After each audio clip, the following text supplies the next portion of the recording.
இன்றைக்கி நம்ம வந்து காமராஜர் பற்றி பார்க்க போகிறோம். அதுக்கு முன்னாடி நம்ம சேனலை வந்து சப்ஸ்கிரைப் பண்ணிவிடுங்க, ஷேர் பண்ணுங்கள், கமெண்ட் பண்ணுங்கள். எங்களுக்கு கொஞ்சம் மோட்டிவேட்டாக இருக்கும்.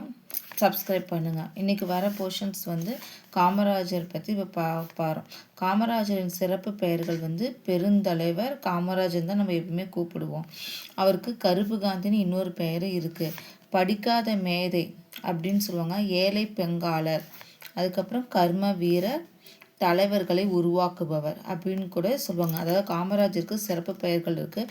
அதில் வந்து பெருந்தலைவர், படிக்காத மேதை, கர்ம வீரர், கருப்பு காந்தி, ஏழை பங்காளர், தலைவர்களை உருவாக்குபவர், அது மாதிரி 4-6 பேர் இருக்குது. அதுக்கப்புறம் வந்து கல்வி, அவர் கல்வித்துறை விதிகளை வந்து மாணவனுக்காக நிறைய பள்ளிக்கூடங்களை வந்து திறந்து வச்சிருக்கார். அவர் சிறந்த சிந்தனையாளர் கூட. அவருக்கு வந்து கல்வி கண் திறந்தவர் ஒரு பெயரும் இருக்குது. தந்தை பெயரால் வந்து மனமாற பாராட்ட பெற்றவர் நம்ம காமராஜர் வந்து கல்வி கண் திறந்தவர் என்ற பெயரும் இருக்குது. அடுத்தது நம்ம வந்து காமராஜரோட கல்வி பணிகள் வந்து என்னென்னு பார்க்கலாம். அதாவது 6000 அவர் வந்து பதவியேற்ற சமயத்தில் 6000 தொடக்க பள்ளிகள் வந்து மூடப்பட்டுச்சு. அது உடனே வந்து திறக்க ஆணையிட்டார். இலவச கல்வி கட்டாய கல்வி திட்டத்தை உருவாக்கினார். மதிய உணவு திட்டத்தையும் கொண்டு வந்தார். சீருடை திட்டத்தையும் கொண்டு வந்தார். பள்ளிகளில் வந்து நம்ம ஒரே மாதிரி ட்ரெஸ் போடணும் அப்படின்னு ஏற்றத்தாழ்வின்னு முதலில் வந்து சீருடை கொண்டு வந்தால் நம்ம காமராஜர் மட்டுமே. அடுத்தது அவருடைய செய்யப்பட்ட சிறப்புகள் என்னென்ன சிறப்புகள் அவர்கள் செஞ்சுருக்காருன்னு பார்க்குறோம். மதுரை பல்கலைக்கழகத்திற்கு மதுரை காமராஜர் பல்கலைக்கழகம் என பெயர் சூட்டப்பட்டது. நடுவண் அரசு 1976 பாரத ரத்னா விருது வழங்கியிருக்காங்க.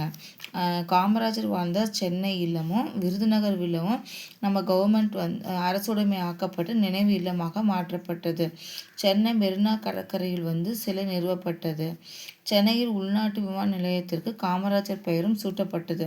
கன்னியாகுமரியில் காமராஜருக்கு மணி மண்டபம் அமைக்கப்பட்டது. அது எந்த வருஷம்னா 2/10/2000. காமராஜர் பிறந்த நாளை வந்து ஜூலை 15ஆம் நாள் வந்து கல்வி வளர்ச்சி நாளாக நம்ம வந்து கொண்டாடுறோம். இது முக்கியமாக கேட்பாங்க. ஜூலை 15ஆம் நாள் கல்வி வளர்ச்சி நாள்.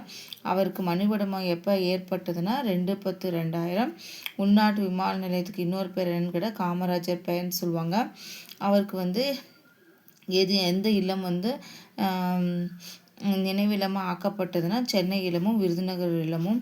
நடுவண் அரசு பாரத ரத்னா விருது 1976 உருவாக்கப்பட்டது. மதுரை பல்கலைக்கழகத்துக்கு காமராஜர் என்ற பல்கலைக்கழகம் பெயர் சூட்டப்பட்டது.